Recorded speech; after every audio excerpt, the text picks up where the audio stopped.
अमिताभ बच्चन की फिल्म कालिया का वो सीन आपको याद है जिसमें अमिताभ के बड़े भाई कादर खान का हाथ मशीन में कट जाता है, खून बहता है और सिनेमा घर आंसुओं से भर जाता है। बाद में भी जिन लोगों ने टीवी पर उस फिल्म को देखा, वो सीन देखकर लोग बेचैन हो गए थे। लेकिन बड़ी हैरानी हो रही है हमें आपसे कहते हुए कि साल 2025 में संगारेड्डी में 40 मजदूर जिंदा जल गए और देश खामोश है।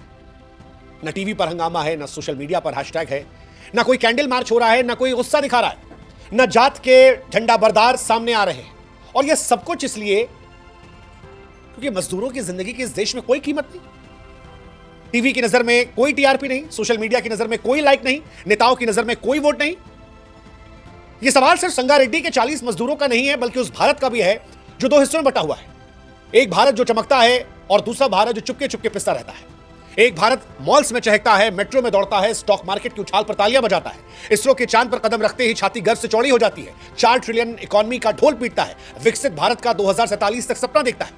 लेकिन दूसरा भारत वो फैक्ट्रियों में मशीनों के बीच फंसता है, खदानों में सांसें गंवाता है, आग में जलता है और फिर खामोशी से दफन हो जाता है, मानो जैसे उसकी कोई अहमियत नहीं। 40 मजदूर साहब, 40 मजदूर मर गए और इस देश में किसी को कोई फर्क नहीं पड़ा। वो 40 मजदूर जो 40 परिवारों का घर पाल रहे थे, आज वो इस दुनिया में नहीं है और हम सब खामोश हैं। क्या यही हमारी देशभक्ति है जो चांद पर झंडा गाड़ने में उछल जाती है, लेकिन 40 मजदूरों की मौत पर खामोश रहती है? एक भारत में दो भारत की वो तस्वीर है जो परेशान करती है। सच कहें तो आप में से 95% या 99% लोगों को यह खबर तक नहीं पता। तेलंगाना के संगारेड्डी जिले में प्राइवेट केमिकल फैक्ट्री, नॉर्मल दिन था, मजदूर 12-14 घंटे की शिफ्ट कर रहे थे। एक भीषण धमाका होता है, स्प्रे ड्रायर मशीन, सालों से कहा जाता है सफाई नहीं हुई थी, प्रेशर से फट जाती है। 40 मजदूर जो शायद सुबह अपने बच्चों को स्कूल भेजकर आए होंगे, या शायद जो रात के खाने का इंतजार कर रहे थे, पलक झपकते राख हो जाते, तड़प तड़प कर मर गए, उनकी चीखें धुएं में घुल गई। लेकिन क्या हुआ इसके बाद? टीवी में शायद वो टिकर में चलकर खत्म हो गए। कोई हेलीकॉप्टर नहीं आया, कोई मंत्री नहीं आया, कोई सोशल मीडिया का झंडा बरदार उनके इलाकों में नहीं पहुंचा उनके लिए आवाज उठाने के लिए। और आप में से भी ज्यादातर लोग शायद ये वीडियो खोलते ही आगे बढ़ जाएंगे, छोड़ो मजदूरी तो है, मर गया तो क्या हुआ। कोई राष्ट्रीय शोक नहीं, 40 लोग मर गए जनाब। बस एक स्टेटमेंट आई कि जांच के आदेश दे दिए गए, मानो जैसे 40 जिंदगियां, 40 परिवार, 40 सपने सिर्फ एक सरकारी फाइल का हिस्सा थे। आप एक बार कल्पना करके देखिए, हम आपको ये कहते हैं, आप सोचिएगा कि अगर यह घटना किसी मॉल में हो गई, किसी एयरपोर्ट पर होती, किसी 5 स्टार होटल में होती, किसी मंत्री के दफ्तर में होती, आप तमाशा सोच के देखिए। अगले एक हफ्ते तक देश के तमाम टीवी चैनल्स 24/7 कवरेज करते, नेता हेलीकॉप्टर से दौड़ पड़ते, सोशल मीडिया पर जस्टिस ट्रेंड करने लगता। लेकिन मजदूरों के जलने पर चर्चा तक नहीं हो रही जनाब, कोई जिक्र तक नहीं कर रहा, या कहें लोगों को पता तक नहीं है। उनकी जिंदगी की मानो कोई कीमत ही नहीं, उनका अस्तित्व ही नहीं है। शायद इसलिए क्योंकि वोट बैंक नहीं। अरे यही मजदूर हैं जो इमारतें बनाते हैं जिसमें हम रहते हैं, वो मशीनें चलाते हैं जिनसे हमारी अर्थव्यवस्था चमकती है, वो सपनों को हकीकत में ढालते हैं, लेकिन उनके सपनों को कोई मोल नहीं है। और सवाल यह कि क्या ये वही विश्व गुरु भारत है जिसके सपने हम देख रहे हैं? संगारेड्डी में जो कुछ हुआ वो नया नहीं था। पिछले 10 सालों में भारत में 259 से ज्यादा बड़े औद्योगिक हादसे हुए हैं। केमिकल फैक्ट्रियों, कोयला खदानों, निर्माण स्थल पर हजारों मजदूर मरे, लाखों ने अपने हाथ पैर आंखें गंवा दी। सरकार के आंकड़े कहते हैं कि केवल 2018 से 2022 के बीच में फैक्ट्री के अंदर 5336 लोग मर गए। लेकिन आप जानते हैं कि सरकारी आंकड़े पूरी सच्चाई नहीं लाते, क्योंकि ये सिर्फ बड़ी रजिस्टर्ड फैक्ट्रियों के आंकड़े हैं। भारत में 90% मजदूर जो है वो छोटी अनौपचारिक फैक्ट्रियों में काम करते हैं, जहां ना अच्छी मजदूरी मिलती है, ना काम के हालात ठीक हैं और ना सुरक्षा का कोई इंतजाम होता है। और अगर आपको ये बातें हवाबाजी लग रही हैं, तो आपको अंतर्राष्ट्रीय श्रम संगठन के वो स्टेटमेंट को याद रखना चाहिए जिसमें कहा गया था कि भारत में फैक्ट्री मजदूरों के लिए सबसे खराब हालात। यहां पर हर 1 लाख मजदूर में 117 की मौत हो जाती। भारत की केमिकल इंडस्ट्री को रेगुलेट करने के लिए 15 कानून है, 19 नियमावलियां हैं, ढेरों सेफ्टी गाइडलाइन है, लेकिन हकीकत ये सब कागज तक है। इंस्पेक्टर आते हैं, मालिक के साथ चाय नाश्ता करते हैं, रिश्वत की मोटी रकम जेब में डालते हैं और फिर साइन करके चले आते हैं, जिसमें कहा आता है जांच जारी है, समय गुजर जाने दीजिए। इस देश में लोगों की याददाश्त कमजोर है, उसका फायदा उठाता है, थोड़े बहुत मुआवजे दिए जाते हैं। फैक्ट्री मालिकों के लिए सच कहें तो मजदूरों की जान सिर्फ एक लागत है। एक मजदूर मरता है, दूसरा तैयार हो जाता है। सस्ता, सुविधाजनक, बेदर्द, ये सिलसिला सालों से चला रहा है, आज भी चल रहा है। हम और आप इसे इग्नोर करके और मजबूत करते हैं, और यही रीजन है कि 40 मजदूरों की मौत के बावजूद हमें आप पे कोई फर्क नहीं पड़ा, पता तक नहीं चला। 2017 में एक स्टडी हुई थी जिससे पता लगा था कि मजदूरों की जब मौत होती है तो पुलिस केवल 30% आंकड़े दर्ज करती है, अस्पताल केवल 70% दर्ज करते हैं। जबकि हर मौत की शिकायत एफआईआर में होनी चाहिए, तभी जाकर सही जानकारी मिलेगी।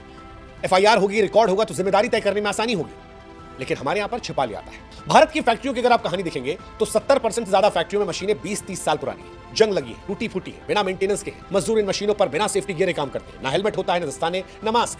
12-14 घंटे की शिफ्ट होती है, पसीने में डूबा हुआ भूखा प्यासा मजदूर। हेल्थ इंश्योरेंस, मेडिकल किट, ये शायद तो शब्द उन मजदूरों को पता ही नहीं होंगे। मजदूर मालिकों के लिए सिर्फ एक नंबर है जिसको जरूरत पड़ने पर रिप्लेस किया जाता है। संगारेड्डी में जब लाशें गिनी गई तो मालिक ने 1 करोड़ के मुआवजे का ऐलान किया, लेकिन सवाल यह है कि क्या 1 करोड़ से कोई अपनी बेटी, अपने पिता की हंसी को वापस लाएगा? क्या एक मां अपने बेटे की आवाज सुन पाएगी? क्या एक विधवा अपने टूटे सपने को जोड़ पाएगी? जवाब है कि मुआवजा नहीं, यह खून का सौदा है। मुआवजा इंसाफ के नाम पर मजाक है। मुआवजा इंसाफ का पर्याय नहीं है, चुप्पी की रिश्वत है। पैसा ले लो, मामला दबा दो, कुछ एनजीओ को बुलाओ, 2-4 ट्वीट करवा दो, मीडिया को विज्ञापन का लालच दे दो, ब्रेकिंग न्यूज की जगह कुछ जानकारियां चला दो और सारी कहानी पलट गई। सिस्टम की खामी कहकर टाल दिया जाता है, लेकिन 40 परिवार, 40 जिंदगियां, 40 कहानियां, हमें लगा इन पर बात करनी चाहिए। आप में से कितने लोग सुनेंगे मुझे नहीं पता, लेकिन इस विषय पर हम बात करेंगे क्योंकि हमारे लिए मजदूर की मौत उसकी चीख मसाला नहीं है। हम उसकी मौत में टीआरपी नहीं ढूंढ रहे हैं। हमारी नजर में यह विकसित भारत का एक काला सच है। हमारा झंडा चांद पर लहरा रहा है, लेकिन फैक्ट्रियों में बड़े अफसोस से कहना पड़ रहा है कि फायर अलार्म नहीं है। हम 4 ट्रिलियन इकोनॉमी की बात कर रहे हैं, हमारे सीईओज को Z+ सिक्योरिटी मिल रही है, लेकिन इसी देश में मजदूर के पास सेफ्टी किट तक नहीं है, हेलमेट तक नहीं है।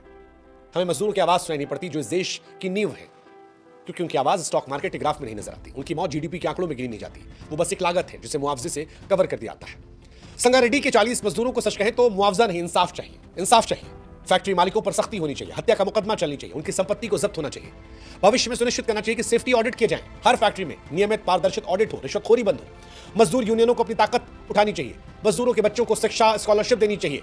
श्रद्धांजलि फूलों से नहीं, सख्त कानून से दी जाती है। मजदूर की जान की कीमत सिर्फ रुपए पैसे से नहीं आती। विश्व गुरु बनने का सपना तब तक पूरा नहीं होगा जब तक इस देश के अंतिम पंक्ति के व्यक्ति की हम जिंदगी की कीमत को नहीं समझेंगे। अगर रीढ़ ही टूट गई तो सुपर पावर सिर्फ एक खोखला नारा रह जाएगा। भारत को पहले अपने मजदूरों को इंसान का दर्जा देना होगा, उसकी जान की कीमत देनी होगी, उसके परिवारों को इंसाफ देना होगा। तब शायद सही मायने भारत विश्व गुरु बन पाएगा। तब शायद सही मायने में तिरंगे का सम्मान होगा।